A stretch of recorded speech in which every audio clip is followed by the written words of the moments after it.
What's up, guys? Trick02 here with another edition of What's New. Another Survivor Series has come and gone, and I have to say, it was okay. It was a decent show. WWE Survivor Series 2013 was a okay show. I will say before I begin this review, the rundown of this pay-per-view, that the show was better than I thought it was going to be. Was it a 5-star pay-per-view? No. Was it even 4? But a lot of the matches really delivered. Some didn't. But I'll be going over that in a second. So let's just kick it off with the kickoff show. We start off with the panel between Booker T, Mick Foley, Bret Hart, and Josh Matthews. And they talked about the show. Then we got into the actual pre-show matchup, which was Kofi Kingston versus The Miz, which we believe that he turned heel on Monday Night Raw, which now I'm not really sure because it was kind of weird. Towards the beginning of the match, Miz and Kofi Kingston, Miz wanted him to shake his hand, which could still mean that he's a heel, but at the same time, where I got a little confused was at the end, because towards the end, Miz wanted him to shake his hand again. I thought the Miz was going to attack Kofi Kingston, but instead of Kofi shaking the Miz's hand after, by the way, Miz lost, but Kofi Kingston lost. After the match, though, Miz was going to shake his hand, saying that it was a good match, and instead of Kofi shaking his hand, Kofi smacked the Miz in the face, which I was like, that is very surprising. And I thought they were going to follow up on this by getting an interview with Kofi Kingston, after the somewhere after the match, somewhere in the pay-per-view, but that never happened. So I guess we had to see what's going to happen with that. On Monday Night Raw tomorrow night. Kofi loses, Miz is victorious. We kick off the pay-per-view with probably the most anticipated match, in my opinion, the 5-on-5 traditional Survivor Series tag team elimination match, which was the Shield and the Real Americans versus the team of the Usos, Jimmy and Jay, the current tag team champions, Cody Rhodes and Goldust, and of course the returning Rey Mysterio. The match was actually it was a really good match, really good Survivor Series match. At one point, I thought it was going to be a clean sweep. Dean Ambrose, of all people, got eliminated fairly early in the matchup, followed by the Real Americans, Jack Swagger, and then Antonio Cesaro. Then it came down to just the two Shield members being Seth Rollins and Roman Reigns, who were the only surviving members in their tag against the entire other team, opposite team. And I was like, oh man, I know this is not going to be a clean sweep, but man, was I wrong. Tonight, WWE made a star. They made a new star. It's the way that you do it, and that man was Roman Reigns.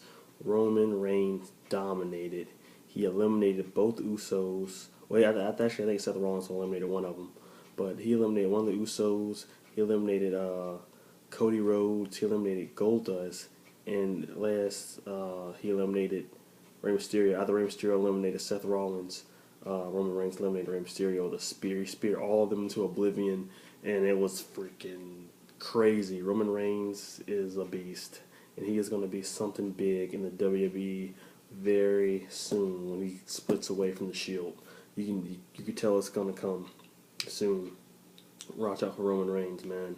Crazy. The next match was the rematch for the Intercontinental Championship. It was Curtis Axel versus the current champion, Big E Langston, which the match was very solid. It's definitely better than the match on Raw. I'm not sure why he just didn't have this match on the pay-per-view so it can be more bigger for Big E Langston. But nonetheless, Big E Langston won again with a big ending. It was just a decent match. There's nothing really to say about that match. It was probably one of the better matches on the entire card. Next, we had the Divas Survivor Series matchup, which was the girls from Total Divas, Natalia, Cameron, Naomi, what's her name, JoJo, and Eva Marie, versus the team of AJ, Tamina Snuka, Caitlyn, Summer Rae, and Oksana. Yeah, the matchup. Oh yeah, and they also said that was a couple other people. Oh, I forgot the Bell Twins. The Bell Twins on the other team, and who was it? Who's on the other team? Rosa Mendez and Alicia Fox. That's what it was. It was 7-on-7. This match was actually fairly surprisingly good for some reason. It was some pretty good stuff in there. You can tell that the Bella Twins just keep they keep improving, man, on their wrestling where they improve.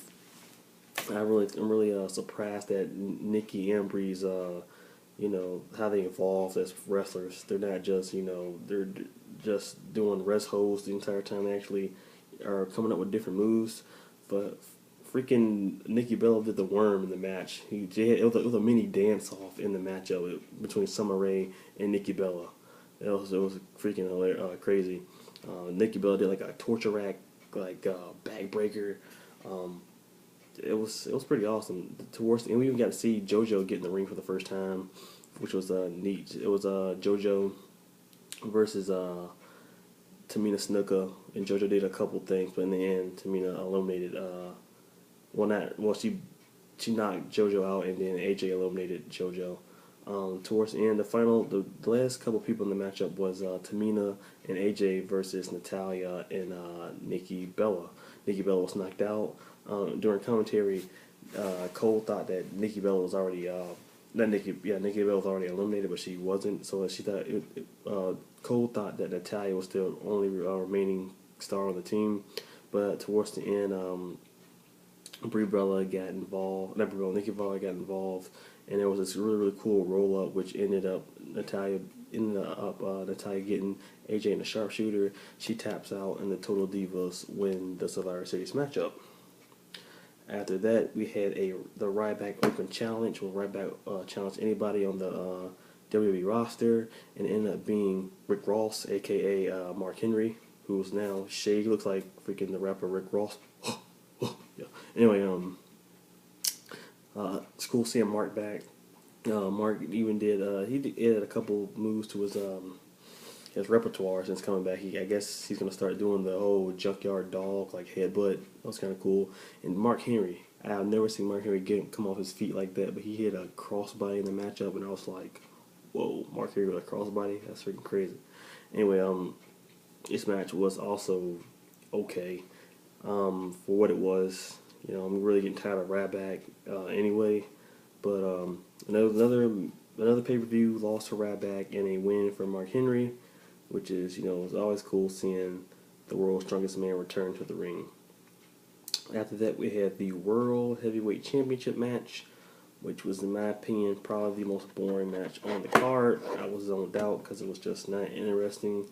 It was some kind of cool stuff, but I mean, you've seen a Cena match, you've seen them all. You've seen a versus a real match, you've seen them all.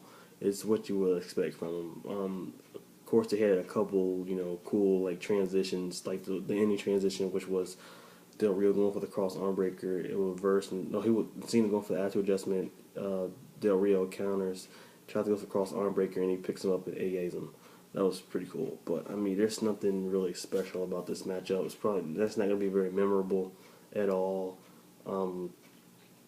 There's nothing really to say about this match. Probably the weakest match on the entire card. The next match was CM Punk and Daniel Bryan versus the Wyatt family.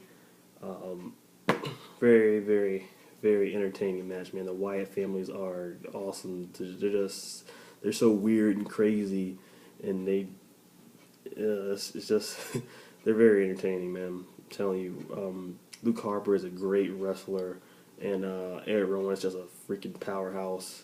It was one spot in the matchup where Eric Rowan literally picked CM Punk up and chucked him out of the ring, man. I was like, what the hell? He just chucked him out of the ring like a dart. In the spot where right before that, where Daniel Bryan tried to go for a super Frankensteiner, which was countered into a sit-out powerbomb by Luke Harper. It was a lot of cool spots in that match, but towards the end, CM Punk hit the I think Daniel Bryan took out Eric Rowan, and then CM Punk hit the GTS after Rowan went for his discus clothesline. Nonetheless, CM Punk and Daniel Bryan come out victorious, and Mr. Wyatt, Bray Wyatt, is furious about it, and I'm not sure where they're going to go from here, but it was a pretty solid match. And the next match, the final match on the card, the main event, was was Big Show versus Randy Orton for the WWE Championship. A match that nobody really wanted to see, but I can say that it was a fairly okay matchup. There was cool stuff in it, but it's kind of like we've seen this match before. I'm not sure which pay-per-view it was, but we've seen this match this year between Randy Orton and Big Show. Nothing very special in it. They played up the whole story that Randy Orton was on his own in this thing. He had to try to figure out how he was going to beat Randy Orton on his own. But it was a point where Big Show had Randy Orton beat, and then Triple H music hits. Triple H, Stephanie, and Kane come out and distract Big Show, causing him to get hit by an RKO, and then Randy Orton to hit the punt kick on the Big Show and retain his WWE Championship. Which was cool and all, but at the same time, it's like I really expected a little bit more from this matchup, but it didn't happen. But this is the big thing to take from this whole pay-per-view. Well, at least that match. After the win, I guess Triple H was going to come in there and celebrate with Randy Orton, but instead, John Cena music hit. He runs down there, and he points at himself and holds up the World Heavyweight Championship. It is a duel between the two champions, which in my opinion only means one thing, and that is that they are unifying the World Heavyweight Championship and the WWE Championship into one championship. I'm not going to really get into my thoughts of what I believe that for what that is, what they're going to do with that if that does happen. I've saved it for another video, just way too long to talk about in this one. But yeah, it's very interesting. Seems like they're going to be going that route soon, and it's probably going to end up being, both titles are going to end up being unified probably. It seems like where they're going to go with this. But yeah, guys, that's the Survivor Series 2013. It was a okay pay-per-view. It wasn't terrible. It wasn't very good either. I would give it a 3.5 out of 5 stars. That's what I give it. Matches were solid. The actual world title match is kind of disappointing. It wasn't really anything really that great in either one of them. But the Survivor Series matches were pretty good. And D-Bry and CM Punk vs. the Wyatts was pretty good. So there you go. You have it. That's it. And I'll see you guys in my next video. Probably talking about this whole unification thing. If you're not, how about you go ahead and subscribe to this channel, comment, rate, and yeah. Stay cool, everybody. Peace.